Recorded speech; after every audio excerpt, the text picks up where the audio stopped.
Dear friends and followers, today's question is another great one asked by one of my Instagram followers. Joe, could you explain how do co-pilots become captains? That is a great question, so let's get started. 1383, runway 27, clear takeoff. United 1538, number 327. Now let's imagine you've been flying for an airline for quite some time now and you've gained 4,000 to 5,000 flying hours over the past 7 to 8 years.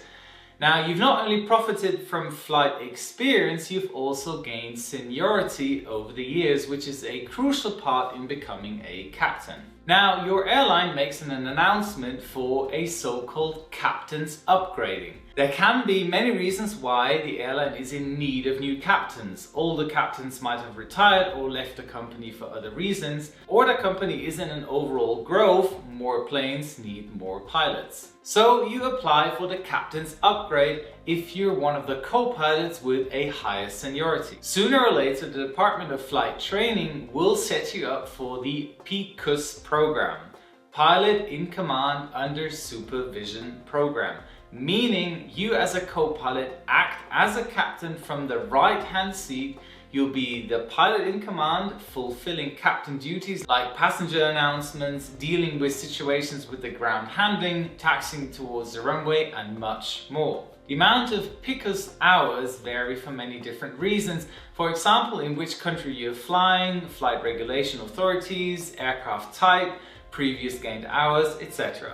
In my example, using all the information of my dear friend and colleague Robert, who has just recently become a captain on the Bombardier Q400, had to fly 200 PICUS hours, including 3 independent check flights with a training captain. After completing the PICUS program, you prepare yourself for the captain's assessment, tests and interview. First of all, there will be a questionnaire with 100 questions primarily about technical knowledge on the rated plane, following an interview with the company chief pilot and a psychologist. The chief pilot will set a scenario for you on ground, for example, giving you all sorts of technical failures and issues, and you're gonna have to explain how you would deal with that situation and which procedures and manuals you'll consult to solve the problem, to either continue with the fueling and boarding of the passengers or make the decision that the plane is not safe for operation.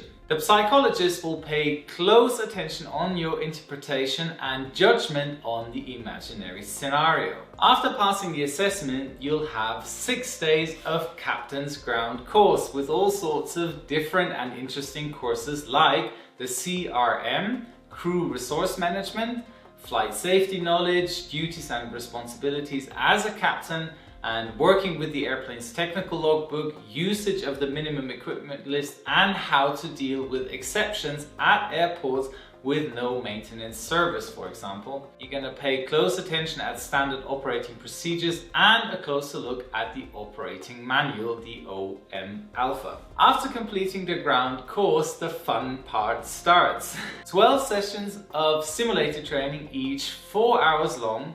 First lessons will concentrate on flying in the left-hand seat, but no mercy after that.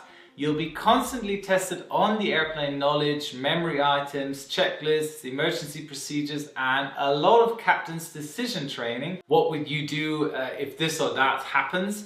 And the instructor will always pay close attention on your actions and decisions. To make the session even more challenging, the co-pilot will be silent throughout the entire training to simulate a co-pilot with no or only little experience, to not interfere with your judgment and decision making. At the end of the 2 weeks in the simulator, you'll have a loft session, line orientated flight training, and a OPC, Operator's Proficiency Check Flight, which you have to pass to get to the next step, which is flying as a captain in the actual aircraft. Your first day as a captain in upgrading outside of the simulator will be with a TRE, a Type Rating Examiner. He will have a supervision folder with him with all sorts of different types of training and tasks which need to be completed during the supervision flights. Then there'll be 5 days of flying with a LTC, the line training captain, who will also ask many questions on airplane knowledge like hydraulic and electrical systems and procedures like fuel planning, diversion planning, and flight duty limitations, etc. Also, flight-orientated training like different types of approaches, takeoff and landing with different flap settings, etc., until passing the final release check, meaning from that point on you'll be allowed to fly as a captain with experienced co-pilots. And another week of training with the LTC in the jump seat and finally completing the entire upgrading with a line check flight. After passing the last check flight, you'll be upgraded and can call yourself a captain and commander of flight, wearing a uniform with 4 stripes, and all hours flown from that point on will be so-called PIC hours, pilot in command hours. Many flight authorities, insurance policies and/or company procedures will allow you only to fly with more experienced co-pilots at the beginning until reaching a minimum of 300 hours as a captain. Now, I know this all sounds very arduous, stressful and tiring, but with the right attitude, motivation and endurance, it is just another stepping stone to a great career as a pilot. I hope you enjoyed this video about how to become a captain in commercial aviation. So please hit the subscribe button and share this video with your friends and spread the word. All the best, your Captain Joe.